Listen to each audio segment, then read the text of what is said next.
Hello everyone, welcome back to Old Country Cooks. I'm Chef John. Rebecca's behind the camera. Today we're going to do a country fried steak. Some of you may call it chicken fried steak. I call it country fried steak. Rebecca calls it chicken fried steak. We're going to have some fried okra with this, and we're going to have some homemade mashed potatoes. I'm not going to show you peeling the potatoes and cooking them, but we'll mix them together here. The okra, I just seasoned the flour the way I like, salt, pepper, garlic, breaded them. I didn't add any milk, I just breaded them in the flour and I fried them off till they were start turning good golden brown, and some of them got a little darker color, the crunchy ones. So we're going to go ahead and do that. We're going to make the gravy from the flour, the seasoned flour that we use for the country fried steaks, and we're going to use the oil that we cook it in to help just make the gravy real flavorful. All right, Rebecca did peeled 3 potatoes, and she cut them in like 6, quartered or whatever. It don't matter what size. You can cut them smaller or bigger. The smaller you cut them, the faster they'll cook. And they just come off. Now we're going to show you a little hack that we do. We have if you don't have one of these are ricers, and it has 3 plates that go in there. It has a big hole, medium hole, and a very fine hole. We're going to use the medium hole. You can use the fine hole, but we're going to use the medium. So this little plate just slides down in there. What it does, it just pushes the potatoes through. So you don't have to really work to get those lumps out, because sometimes you don't cook them all the way and they're still a little firm and you got those little lumps in them. It just takes out a lot of the work. And then you can use a whip, but I'm still going to use a hand mixer to do this. It'll also, you can leave the skin on when you do this part. It's just you have to, once you squeeze them through there, you have to reach in there and get the skins out before you put the next batch in. Yep, because it'll squeeze the potatoes through and leave the skins behind. Leave the skin behind. And you can make baby food with that if you want to do like mushed peas or carrots. This thing's real easy to use. I'm just trying to get it where you can see what we're doing here.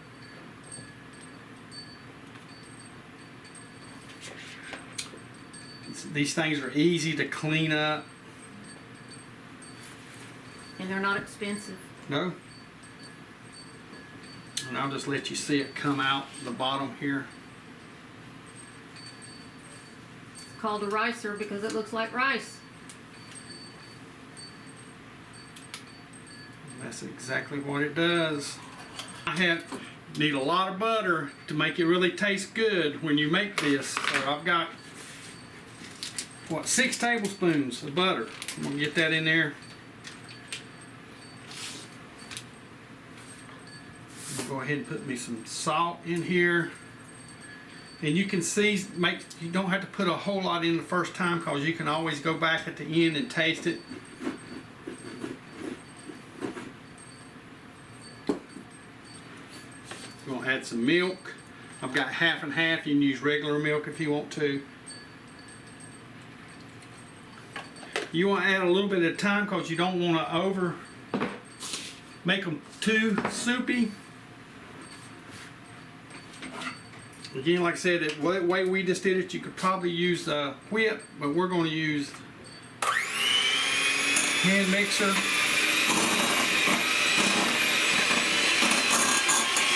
I think she brought me this spatula. Ooh, that looks pretty good. What you think? I think that looks wonderful. Doesn't need any more milk. Nope, that's what I'm saying. I think the consistency's good. Some people like them drier. Some people like them wetter. We're going to taste this with this butter knife over here. And I'm going to mix it one more time. Oh, that's good. So we're going to mix it one more time, get it good and mixed.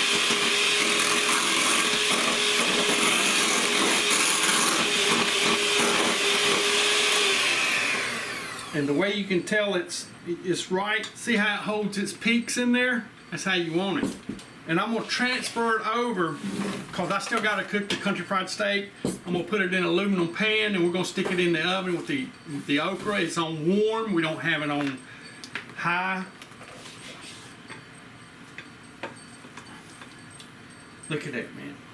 Perfect. Those are really smooth.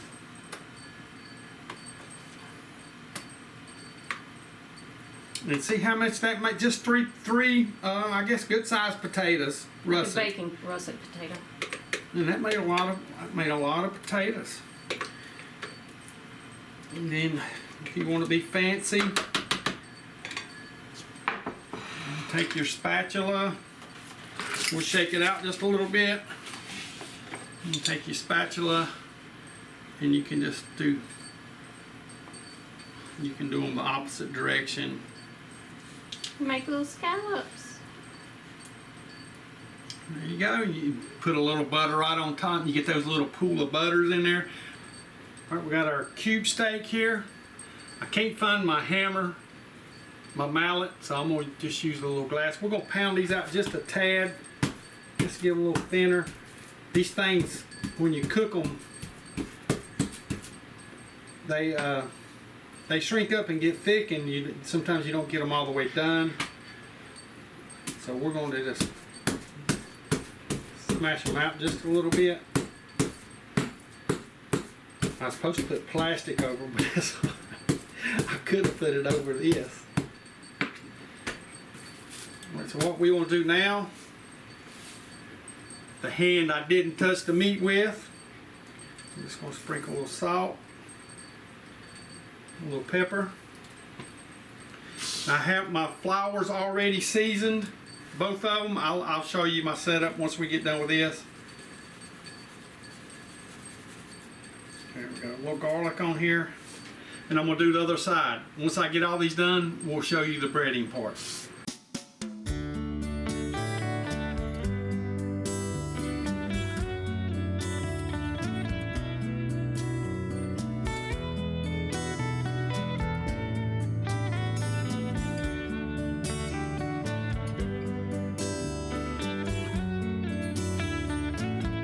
Alright, here's my setup to bread these. I have my seasoned flour, salt, pepper, garlic, and then I have 3 eggs with about a cup and a half to 2 cups of milk in there. And then I have another, same thing, seasoning, flour, the same stuff. There's our patties. And then I got my skillet over here, and then we're going to put them on a wire rack. That's the one thing I don't have. So we're just going to go right straight through them and put them right in the fryer. All right, here we go. Go ahead and get it in the flour here. Shake the excess off.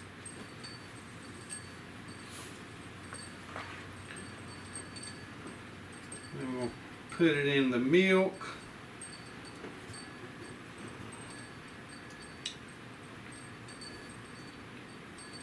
Let the excess drip off. And we'll go ahead into the flour. Take my dry hand, or you can shake it too. It works just as well. You just shake it around. Try to keep one hand kind of dry.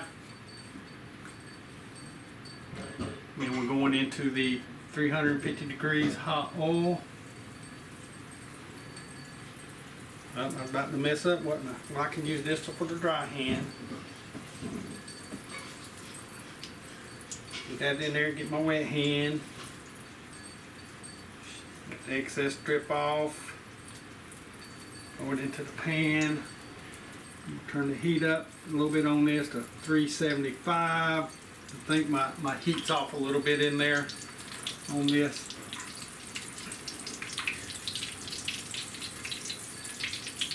Throw a little flour on top, and I can grab it.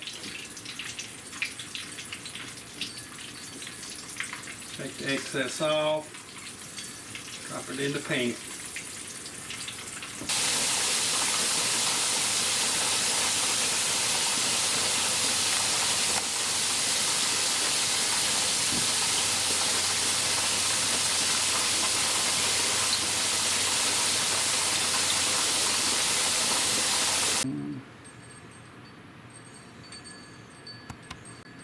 I've got 4 tablespoons of the oil we fried in. We've got this on like almost 300 degrees for right now. I got about 6 tablespoons of the flour. I'm not gonna need it all, but I got enough of it. Go ahead and get this going in here. That way you can tighten your roux up a little bit. And you normally should go equal parts, but you need to weigh the flour. You should actually weigh it all, but weigh the flour.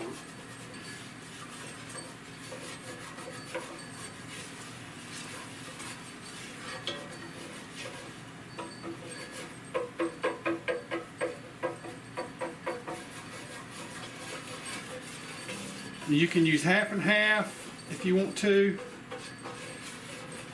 I'm going to pour some in here.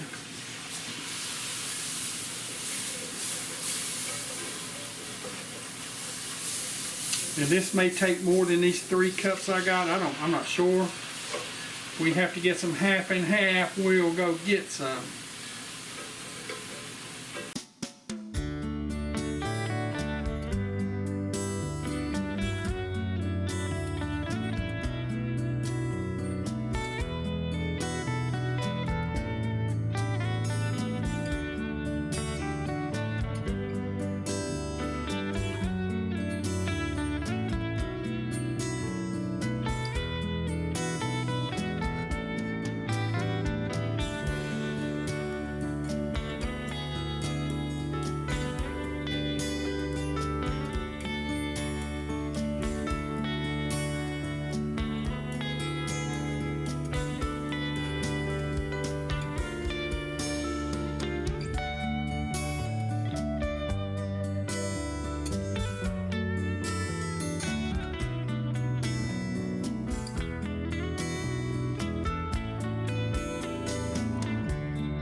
Alright, doing a taste test. Rebecca's already tried it. She can't wait to dig in.